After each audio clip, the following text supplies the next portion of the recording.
Hey guys. All right, so this is the first part of how we're going to compare our eBay database against our SKUgrid database. But in order to do that comparison and delete the items that are no longer available on eBay but are being checked by SKUgrid, we need to get the files. So this first video is going to show you how to get your SKUgrid CSV database and then also your eBay CSV database. A CSV file stands for comma separated value, okay? You can view it using a spreadsheet tool like Google Sheets or Microsoft Excel, okay? And there's some kind of finicky things depending on the tool that you're using, but all that you need to think about is the fact that, all right, I'm using this SKUgrid tool, and SKUgrid maintains a database of all of my items. We can see that I have items here, but this isn't the real database. Really, SKUgrid just has a file that has all of my items, and it's looking at that file and then showing me this data. But really, this data is just pulled from the file, right? So how do we get that file?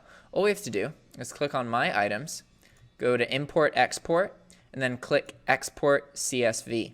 We're going to enter the email address that we want the CSV link sent to, and then click Enter, right?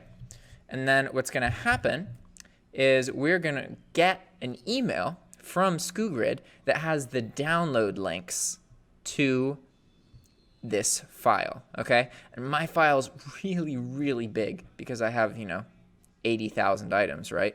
So we're not going to look at the file itself in this section, but we will in the next section. I'm going to try and keep these short and to the point, right?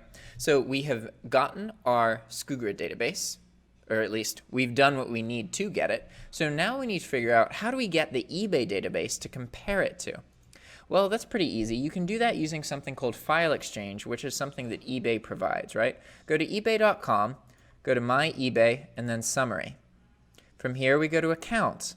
Like almost all of the eBay tutorials in this course, you go to Account. And then from here, we go to our subscriptions. And if you haven't subscribed to File Exchange, it will be available in this Available Subscriptions area. And you just click Subscribe. But since I've already subscribed to it, then I just click Go to File Exchange.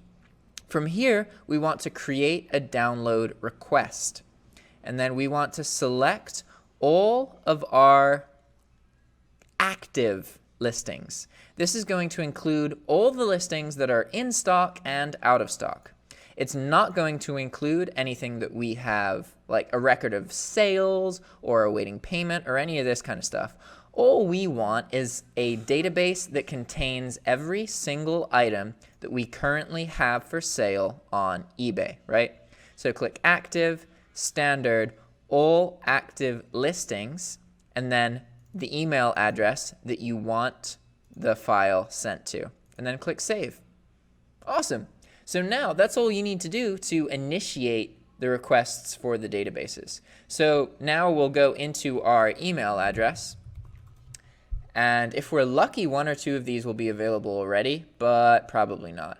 Yeah, the database is so big, it's going to take a while. So in the next video, I'm going to show you going through the database and demystifying them a little bit because they're really big files and they're really confusing, but there's, once you get used to it, it's fairly easy to understand. So I want to enable you guys to understand these databases because it'll help you understand your store and also how a repricer works in the first place. And then we can get into the actual comparison once you understand the databases. So the next video is going to be me overviewing each database, the SKUgrid database and also the eBay database. And then the video after that will be the actual delete. As you can tell, considering this is 3 videos, it is way, way easier to delete items from eBay than it is to delete them from SKUgrid. All right, guys. See you in the next video. Ciao.